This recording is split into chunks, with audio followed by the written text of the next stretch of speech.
नमस्कार दोस्तों, कैसे हैं आप लोग। आखिर आज जो संसद में हुआ वो ऐतिहासिक पल हुआ। आज नए संसद में नारी शक्ति वंदन विधेयक को पेश कर दिया गया। यह देश के लिए ऐतिहासिक है और इसके गवाह 140 करोड़ हिंदुस्तानी हुए हैं।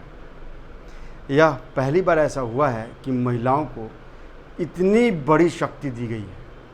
ये पहली बार हुआ है कि जब देश में इस तरह का किसी बड़े लोकतंत्र के मंदिर का उद्घाटन किया गया और उसके पहले ही दिन महिलाओं से जुड़ा इतना सशक्त बिल टेबल पर रखा गया।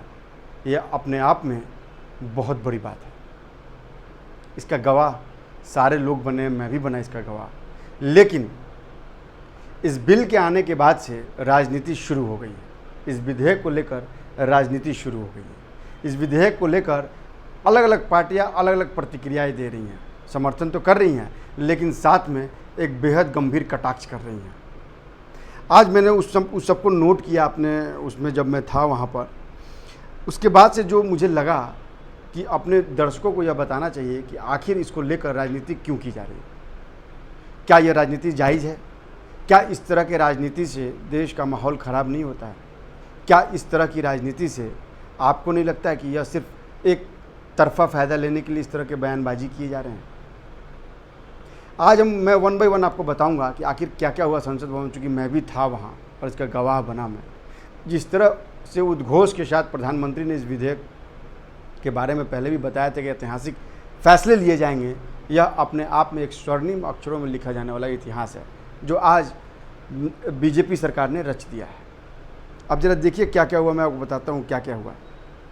पहले वन बाय वन हम आएंगे कि जिस नारी शक्ति वंदन विधेयक की हम बात कर रहे हैं उसको लेकर सबसे पहला ऑब्जेक्शन दिया आम आदमी पार्टी ने। आम आदमी पार्टी ने इसको कहा कि यह महिला बेवकूफ़ बनाओ विधेयक है, क्योंकि इस विधेयक में यह कहा गया है कि यह विधेयक जो है परिसीमन के बाद लागू होगा और परिसीमन तब होगा जब जनगणना होगी, और जब जनगणना होगी उसके बाद यह तय हो जाएगा कि किसकी परिसीमन क्या है।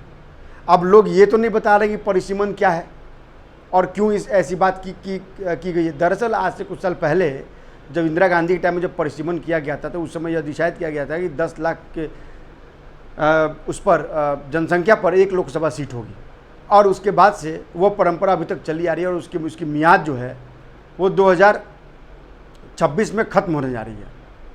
अब आप बताइए कि अगर हम महिलाओं को आरक्षण देते हैं बिना परिसीमन के तो कहाँ तक जायज़ है? बिना जनगणना किए हुए आपको यह कैसे मालूम पड़ेगा कि किस लोकसभा क्षेत्र में कितने संख्या है? ये तो संख्या आज से कई साल पहले निकाला गया, जब जनगणना तब निकाली गई थी। अब जब तक हम जनगणना करेंगे नहीं तब तक लोगों की संख्या मालूम नहीं पड़ेगी, और जब तक लोगों की संख्या मालूम नहीं पड़ेगी आरक्षण का असली फायदा तो मिलेगा नहीं। तो इसमें बुराई क्या है? अगर बीजेपी ने उसमें शर्त डाली कि परिसीमन के बाद यह विधेयक लागू होगा, जो कि फिलहाल 2024 के समय होता नज़र नहीं आ रहा है, इसकी वजह यह है कि इसके लिए जनगणना करनी पड़ेगी और जनगणना के आधार पर यह तय होगा कि परिसीमन क्षेत्र क्या होगा। इसमें बुराई क्या है? और इसको महिला बेवकूफ़ विधेयक कहने की ज़रूरत क्या है? इस विधेयक की तौहीन करने की क्या ज़रूरत है? क्या आपको नहीं लगता कि आम आदमी पार्टी ने महिलाओं के इस विधेयक का अपमान किया है? ऐसे अब शब्दों का इस्तेमाल कर क्या आपको नहीं लगता कि आम आदमी पार्टी ने महिलाओं के गरिमा को ठेस पहुंचाई है? आगे बढ़ते हैं। इसमें क्या कहा गया कि अब मैं आपको बताता हूं पूरा संशोधन का टेक्निकल टर्म है, आप बहुत ध्यान से सुनिएगा। ये सारा मेरे पास रिकॉर्ड में है, ये मैं आपको दिखा रहा हूं और मैं आपको पूरी बात इसमें बता रहा हूं क्या है जो मैंने नोट डाउन किया है। दरअसल क्या है कि विधेयक का 5वां प्रावधान कहता है, ध्यान से सुनिएगा इस वीडियो को। विधेयक का 5वां प्रावधान कहता है कि संविधान के अनुच्छेद 334 के बाद यह अनुच्छेद जोड़ा जाएगा 334A(1).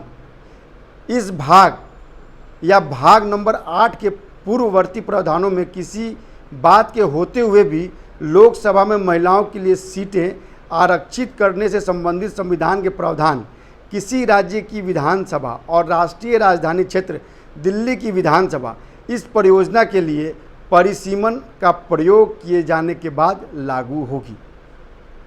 संविधान 128वां संशोधन है ये कि अधिनियम 223 के प्रारंभ होने के बाद वाली पहली जनगणना के प्रासंगिक आंकड़े प्रकाशित होने के बाद महिला आरक्षण लागू होगा और 15 वर्ष की अवधि समाप्ति पर बंद हो जाएगा। अब जरा इसको हम लोग डिकोड करने की कोशिश करते हैं क्या। दरअसल इस प्रावधान के मुताबिक महिलाओं के लिए आरक्षण नई जनगणना के बाद परिसीमन के बाद होगा, उसके बाद महिला आरक्षण लागू किया जाएगा। मतलब कि महिला आरक्षण के लागू होने की राह में अभी 2 रोड़े हैं, पहला जनगणना और दूसरा परिसीमन।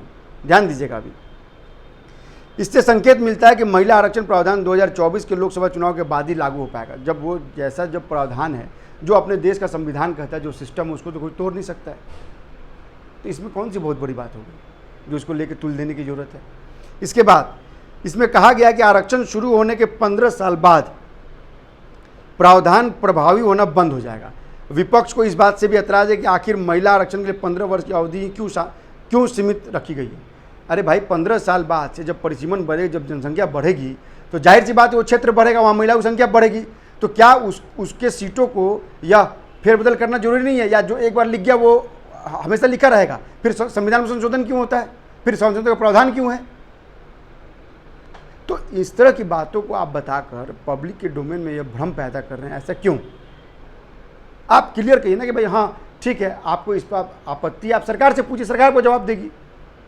आप पब्लिक डोमेन में आके सवालों को उठाकर पब्लिक के मन में भ्रम पैदा करने की कोशिश कर रहे हैं। इतना सार्थक प्रयास, इतना सार्थक निर्णय, इतना सार्थक विधेयक देश को पहली बार मिलने जा रहा है और उस पर यह अड़चनें आ रही हैं। आगे बढ़ते हैं। विधेयक के अनुसार प्रत्येक परिसीमन प्रक्रिया के बाद लोकसभा और राज्य विधानसभाओं में महिलाओं के लिए आरक्षित सीटों की अदला बदली होगी। नारी शक्ति वंदन विधेयक में यह भी कहा गया कि लोकसभा और राज्य विधानसभाओं में अनुसूचित जाति, ध्यान दीजिएगा, अनुसूचित जाति जनजाति आरक्षित सीटों में से 1/3 सीट भी महिलाओं के लिए आरक्षित होगी। इसमें बुराई क्या है भाई? अगर हमने ST/SC में आपको आरक्षण दिया, अगर उसमें महिलाएं आप शामिल नहीं करते हैं, यानी आप ये कहना चाहते हैं कि जो अनुसूचित जनजाति है और जो अनुसूचित जाति वो महिलाओं का सम्मान नहीं करती हैं, अगर उनको आरक्षण मिले तो बुराई क्या है इसमें आपका ऐतराज़ क्या है? आगे बढ़ते हैं। आम आदमी पार्टी जो है वो लगातार ये कह रही है कि यह विधेयक जो महिला बेवकूफ़ विधेयक है। हालांकि कांग्रेस भी इस पर लगातार प्रहार कर रही है। कांग्रेस ने कहा कि यह उसका अपना विधेयक है। जब सोनिया गांधी से पूछा गया, मैं भी वही, जब सोनिया गांधी से पूछा गया तो सोनिया गांधी ने कहा कि इट्स आवर। भाई, इट्स नॉट योर्स, यह देश की जनता का है, इस बात को समझना होगा आपको। यह कभी प्रधानमंत्री नरेंद्र मोदी ने यह नहीं कहा कि यह बीजेपी का विधायक है या NDA का बिल है, कभी नहीं कहा। उन्होंने जब संसद सत्र में जब भाषण देने शुरू किया, जब अपनी बात बताई, तो उन्होंने साफ साफ लहजे में कहा कि भैया यह जो विधेयक है ये 1996 में भी लाया गया था, ठीक है। इसमें कांग्रेस और बीजेपी दोनों का अपने योगदान है, दोनों पार्टियों ने इसको लाने का प्रयास किया। अलग की बात है कि वो सफल नहीं हो पाया, लेकिन आपका ये कहना कि इट्स आवर्स, मतलब व्हाट? ये आपका कैसे? ये तो देश की जनता का है। यही बात लोगों को चुभती है और यहीं से होता है बिखराव, और यही जो है आप जो है वो डिवाइड की रूल की रणनीति आप लोग अपनाते हैं। संसद ने इतना ज़बरदस्त बिल पास इसको पटल पर रखा और ये पास होने की पूरी उम्मीद है, चूँकि सारे विपक्षी पार्टी इसको एक मत से पास कराएंगे। आप उस समय कहाँ थे जब मनमोहन सिंह की सरकार में समाजवादी पार्टी RJD ने इसका पुरजोर विरोध किया था। इवन JDU के शरद यादव ने भी पुरजोर विरोध किया था कि नहीं, यह महिलाओं के लिए जो है इसमें सिर्फ उच्च वर्ग की महिलाएं आएंगी, गांव की महिलाएं शामिल नहीं। अरे किसने कहा नहीं शामिल हो पाएंगी भाई? आप क्यों भ्रम फैला रहे हैं? आपने उस समय इस विधेयक को इसलिए पास नहीं होने की सरकार गिर जाएगी।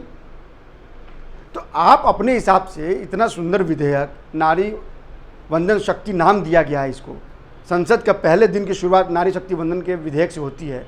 इससे बड़ा सौभाग्य क्या हो सकता है लोकतंत्र के लिए? इससे बड़ा दिन क्या हो सकता है? इससे बड़ा ऐतिहासिक पल क्या हो सकता है? और आप इस पर राजनीति कर रहे हैं।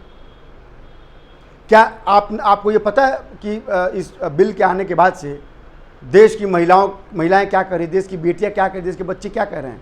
देश के बच्चे यही कह रहे हैं कि यह विधायक लाकर सब कह रहे हैं थैंक यू मोदी जी। वजह यह सीधा उनसे जुड़ा हुआ है।